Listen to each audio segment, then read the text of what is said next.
Welcome to EPG Pathshala on this subject, Social Medicine and Community Health. I am Professor Vidya-mitra working in the Department of Community Medicine, Institute of Medical Sciences, Banaras Hindu University, Varanasi. I shall be discussing the module Ventilation.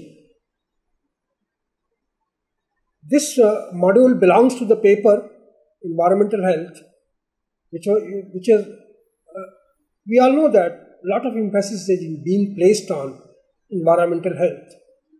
And among the various components of environment that has to be looked at the peripheral level, at the household level, one is water supply, housing, and 4F, means fecal disposal, fly control, food hygiene, and finger hygiene. Among the housing, we consider three important parameters. One is extent of physical and social overcrowding. Then we also look at the situation of ventilation within the house, and third important component is lighting. So ventilation occupies a very key position in provision of optimal environment health. Ventilation provides a conducive environment, and people living in those houses which has adequate ventilation have better physical health, and their mental performance and mental abilities and work concentration is more because of having a very comfort zone for different type of activity. This module has been developed by a team comprising of myself as principal investigator, Dr. Vidya-mitra, ex-professor and head of the Department of Community Medicine, IMS BHU Varanasi, has coordinated the paper on environmental health, and this module has been written by Dr. Vidya-mitra of the Department of Community Medicine, Institute of Medical Sciences, Barabanki, Uttar Pradesh, and the module has been reviewed by Dr. J. Tandon, ex-professor and head, Department of Community Medicine, IMS BHU Varanasi. The learning objectives that has been set for this session is: number one should understand the concept of ventilation and air exchange rates. Number two, enumerate different types of ventilation. Number three, enlist the standards of ventilation. Number four, describe the ventilation requirement of different areas. Now, ventilation has been considered in a different manner with the passage of time.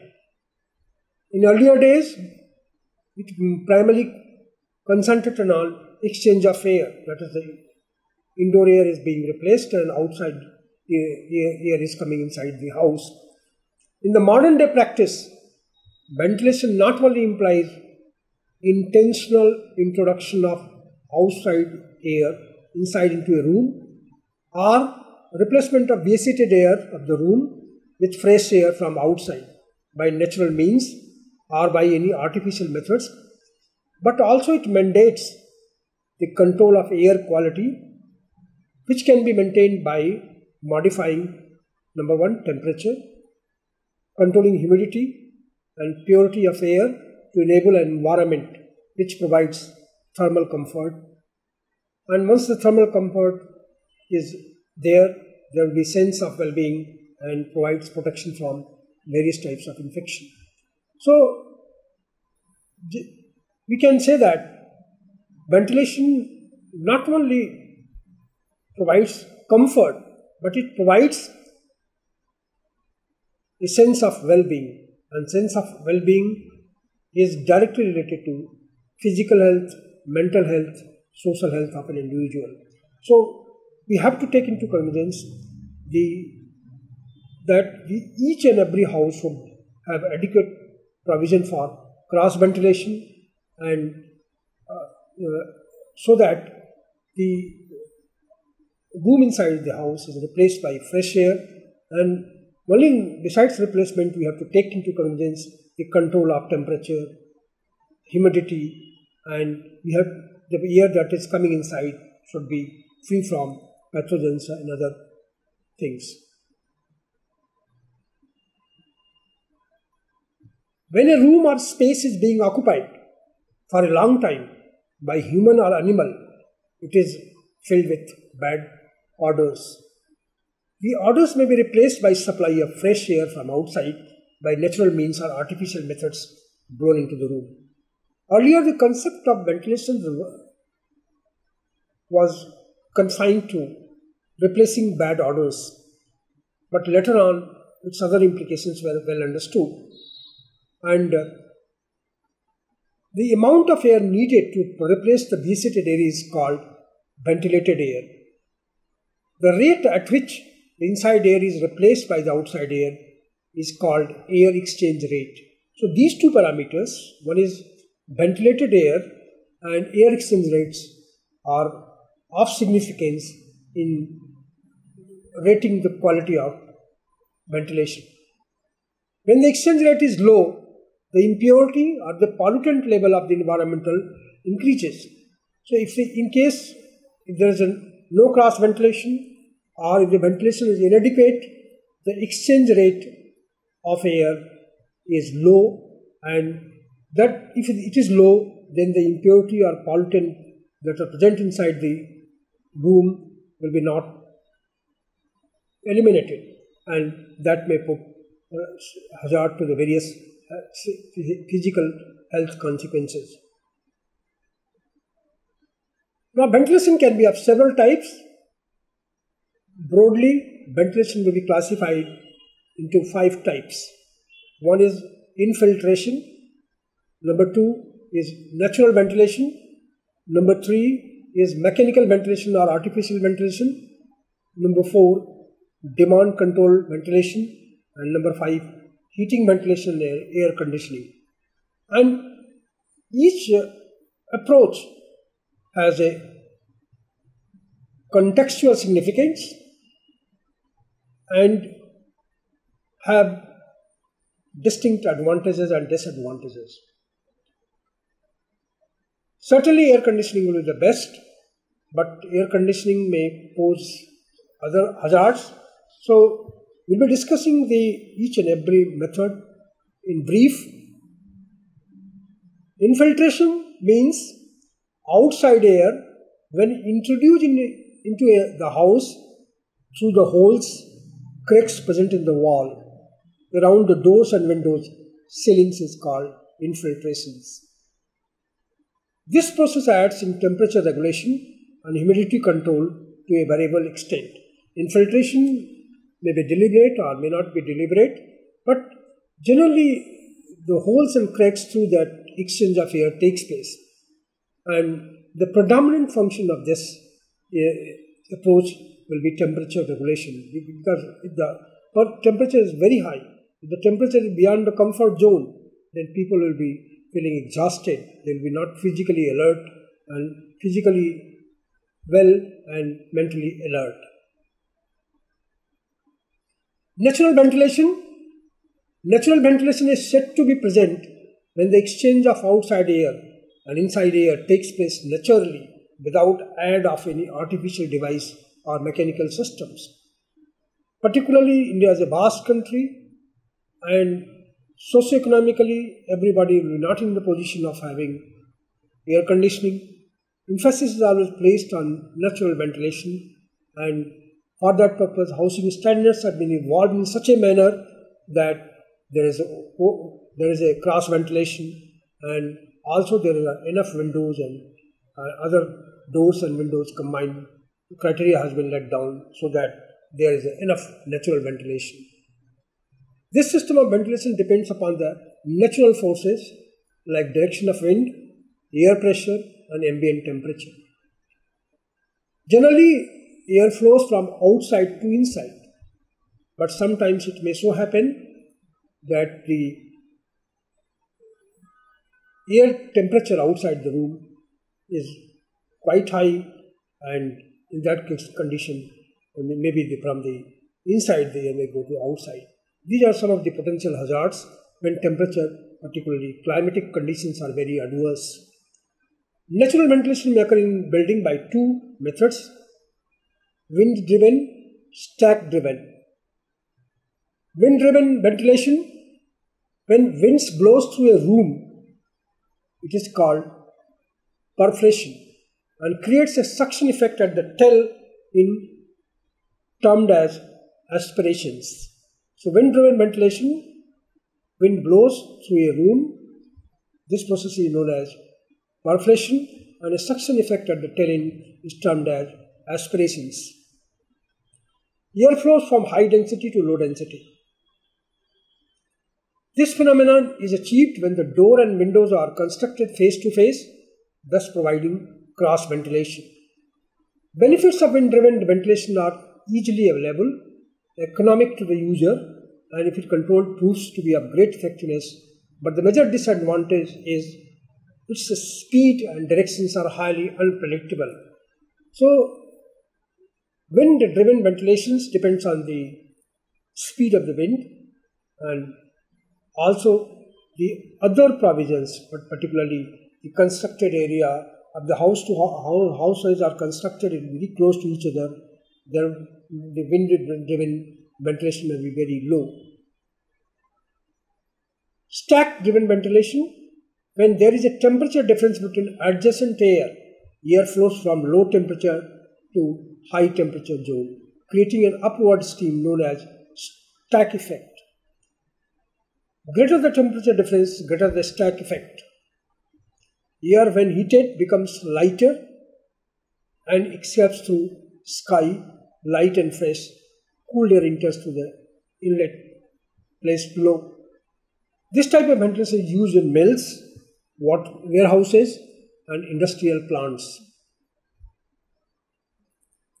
Mechanical ventilation or artificial ventilation. Mechanical ventilation is said to exist when the ventilation system is added by an artificial device or mechanical system. This is gradually becoming more important because of in urban areas houses are constructed very close to each other, and chances of airflow is very less. And in that particular situation, added ventilation or mechanical ventilation becomes more important. This system of ventilation is used when natural ventilation fails to improve the indoor air quality or increasing the change of pollutants in the indoor.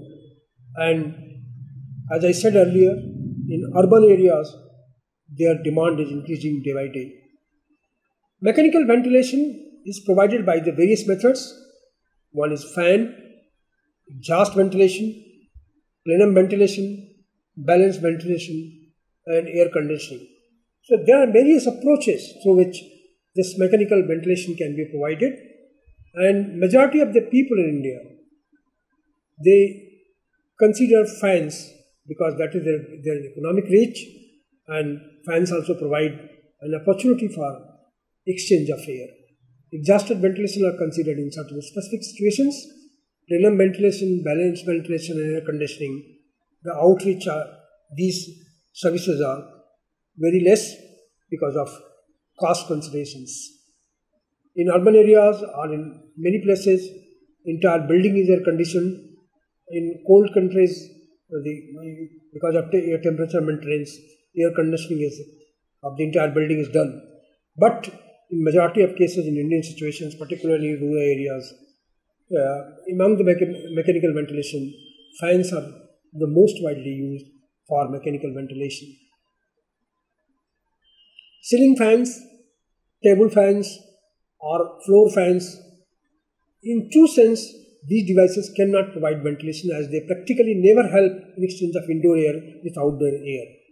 But unfortunately, because of various constraints, most of the people are depending on ceiling fans, table fans or floor fans, and by using these things, people think that they are in a comfortable zone or they are better than without these facilities.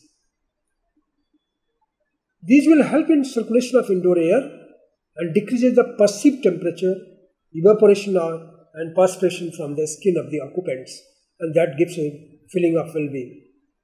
Air cooler helps to circulate cold air inside a room in a particular population in developing countries. And air coolers are quite common in India, particularly in hot summers season. Exhaust ventilation. In this system, vitiated indoor air is being expelled outside by means of an exhaust fan. In this process, a negative pressure zone is created and air flows of fresh air begins from outside to compensate the provided ventilation. This type of ventilation is used in industries, cinema halls, auditorium, and even in the bathrooms. Exhaust fans are housed near the roof and facilitate in expelling the upper layer of heated and lighted air. They are placed, generally exhaust fans are placed at the top so that the heated air, light air goes out. Plenum ventilation.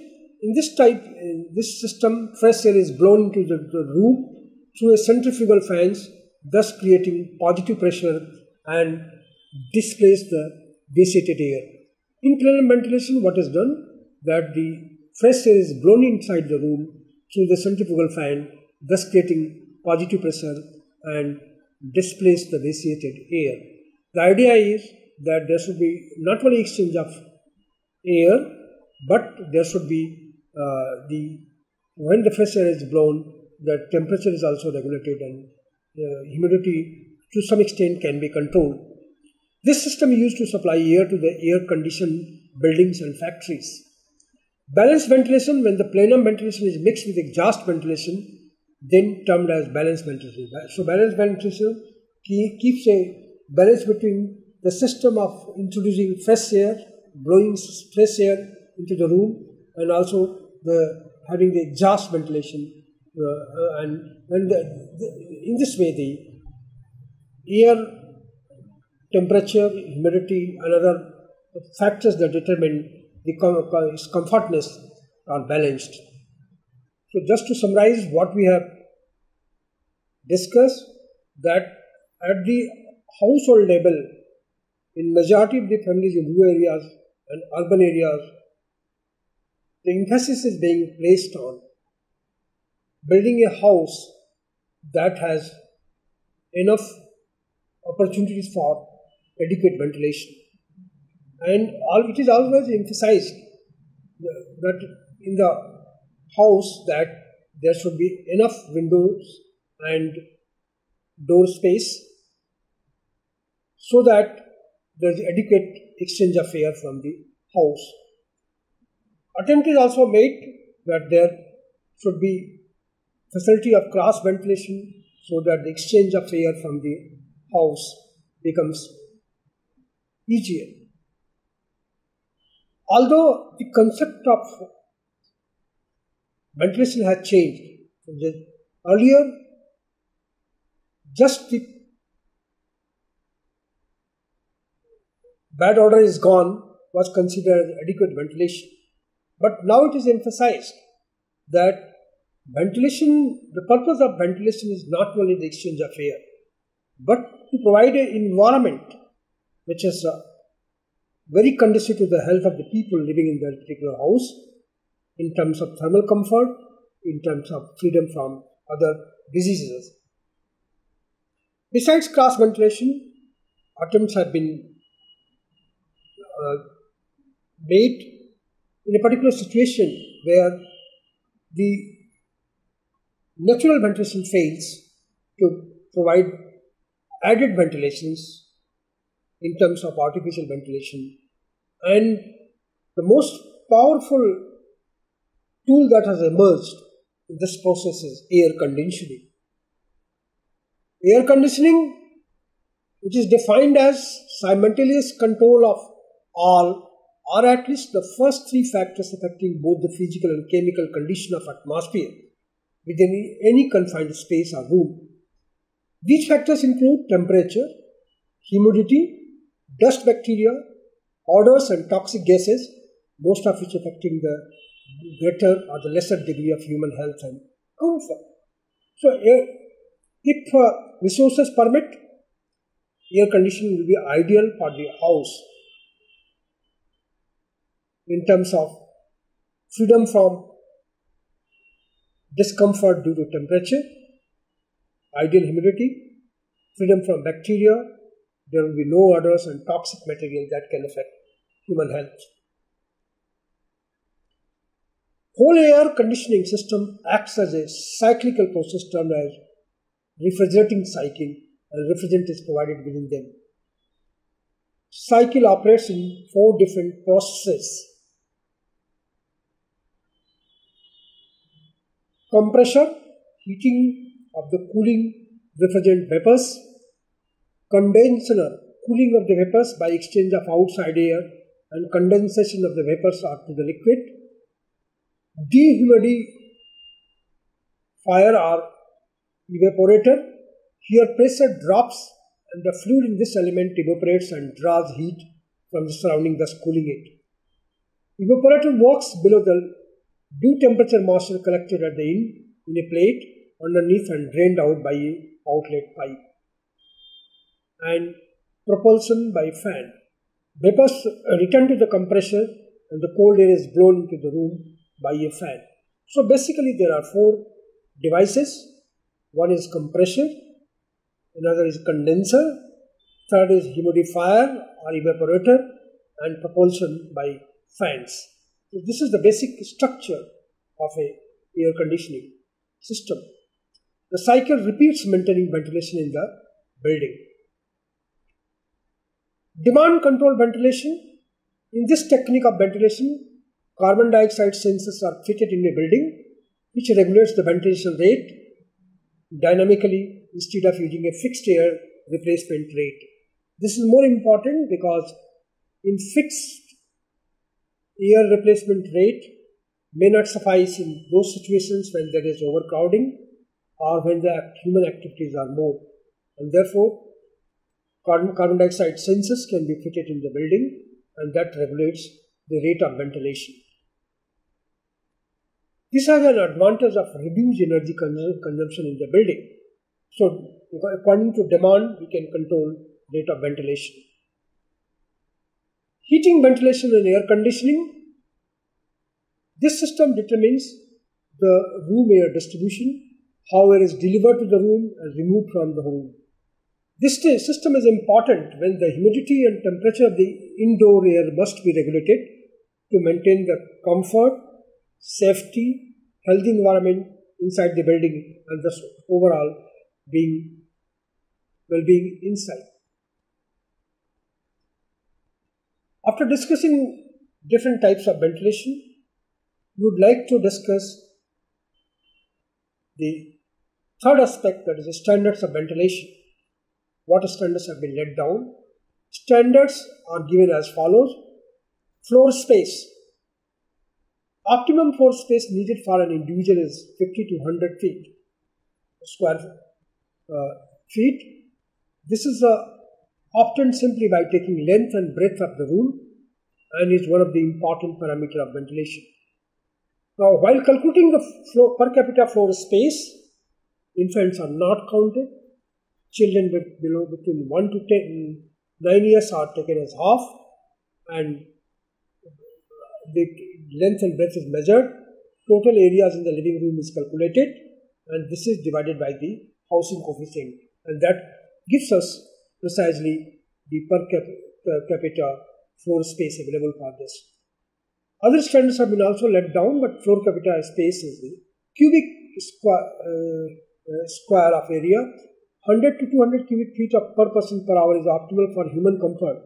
Rooms with height more than 10 feet are not suitable for ventilation as the fresh air tends to remain lower in the position in the room. So 12 feet is ideal, and below that it is desired that there should be air conditioning systems. Another important thing we have to take into consideration is sometimes more number of people are living in one room, then there may be exchange of air becomes problematic, and there may be more order in that particular room. So it is also criteria has been devised that number of persons and number of rooms Say for example, in one room, 2 persons, 2 room, 3 persons, 3 room, 5 persons. Like that criteria has been also evolved. And another important component is the air exchange rate, what it should be. The recommended air rate in the living room should be 2 to 3 per hour, whereas in working room it should be 4 to 6 air exchange rate per hour. So depending on if the activities are more, the air exchange rate should be higher, 4 to 6 times, whereas in common ordinary living room it should be around 2 to 3 per hour exchange rate. It is better indicator than the cubic space area. If the cooling power of the air is maintained by efficient air exchange rate, what is important that air exchange, the purpose is that it must provide cooling to the air, and so that the temperature inside the room becomes in the comfort zone. Exchange rate is said to that dip in oxygen concentration up to 18% in the air has no deleterious effect in human physiology. Higher rate can produce draught effect and should not be allowed. So in air exchange rate, if you keep higher rates, then it can produce draught effect and should not be allowed. Ventilation requirement in different places. Ventilation requirement varies according to, as I said, it is the human activity inside the room or inside the particular place that sets the standards for ventilation requirement. In rural areas, the human dwellings are constructed by leaving an ample of space around the house. The constructed area should not be 1/3 of the total area in rural areas. Most of the houses are single-storied, so natural flow of air is well maintained and barely any need of mechanical ventilation in the rural areas exists because there is opportunity for cross ventilation. Houses are placed at different places and the chances, the probability of air exchange is higher only and only if the cross ventilation is maintained and window size is maintained adequately. However, the bad odor of animals and human beings persist, which may need mechanical system to get rid of. And therefore, in case of human beings and animals are living together, the bad odor persists, and that cannot be taken care by the exchange of air in a natural manner. That requires artificial means or mechanical system to get rid of. In urban areas, need for mechanical system of ventilation is of utmost important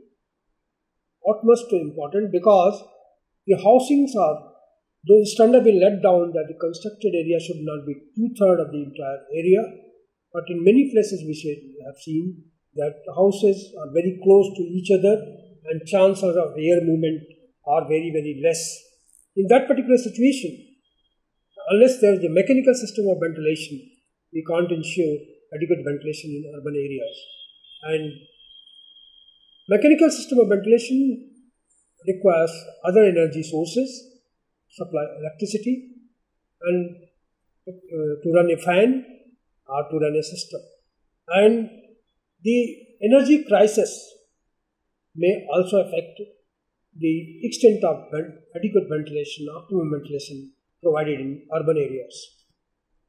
The buildings are of multi-storied and overcrowded, which restricts the natural airflow.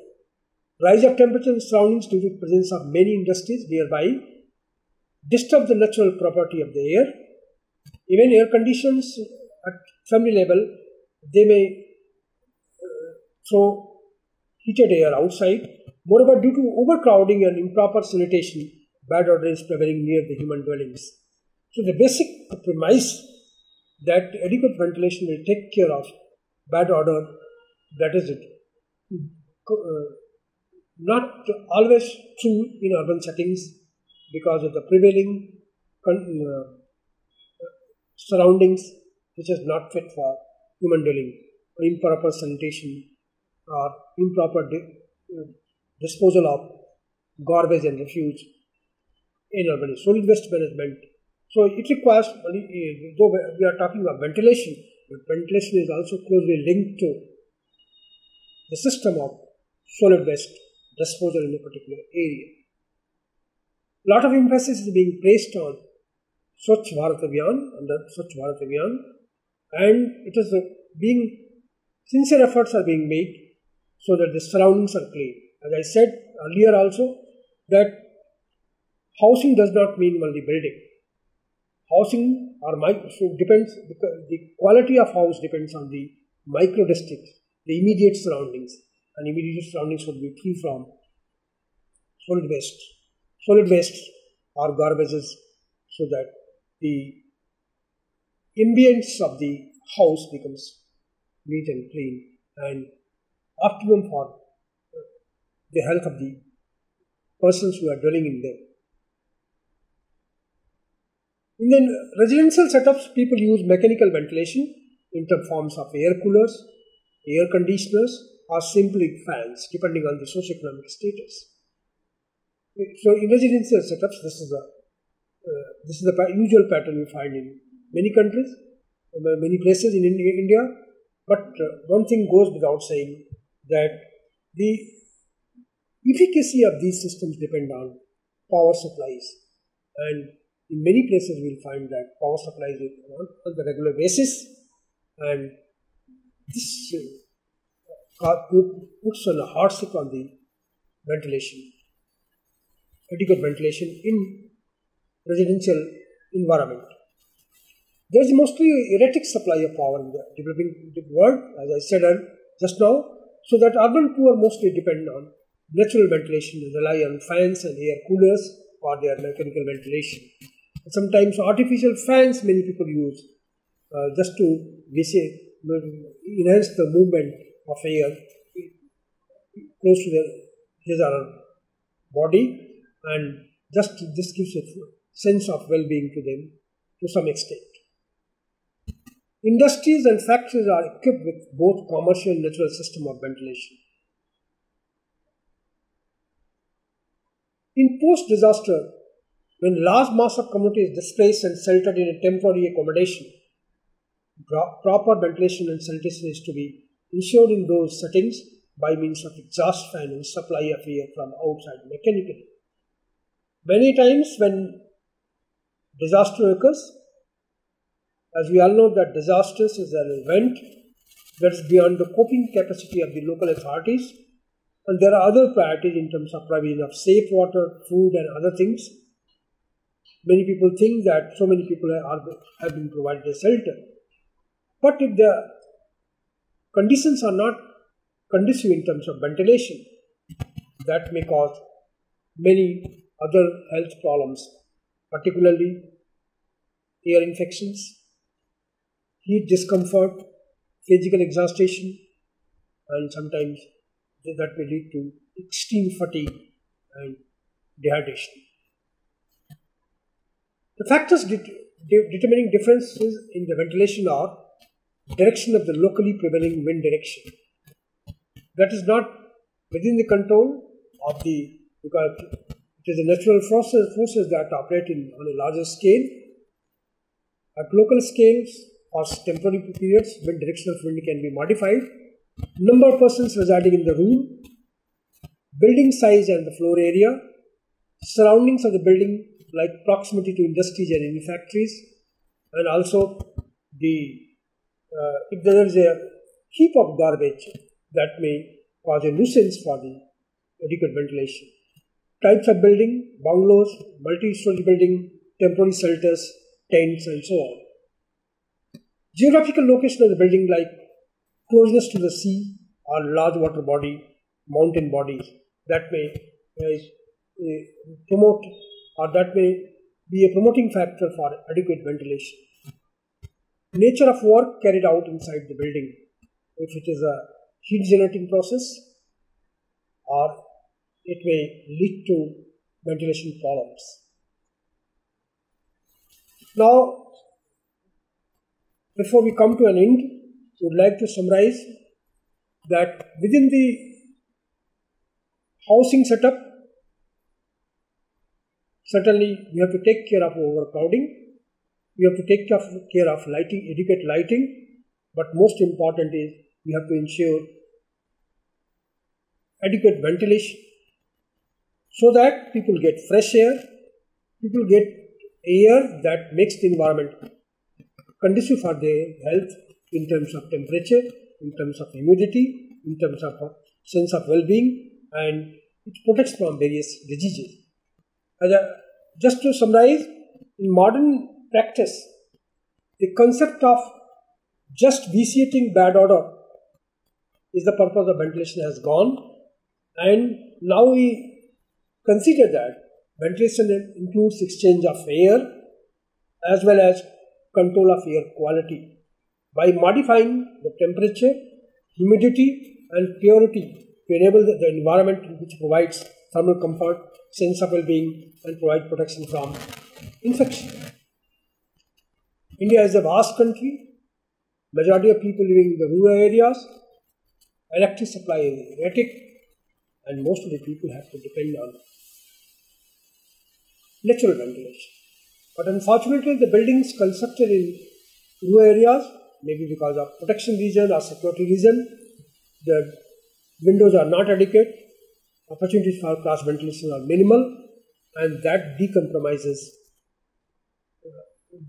the adequate ventilation, and that may pose serious discomfort on them. Mechanical ventilation is gaining importance because of, particularly in urban areas, because of overcrowding, congested buildings, and less opportunity for natural air to provide adequate ventilation. So different type of ventilation exists: mechanical ventilation or artificial ventilation, demand-driven ventilation, air conditioning. These have evolved, but they have context-specific benefits. Each and every person in the country cannot have air conditioning.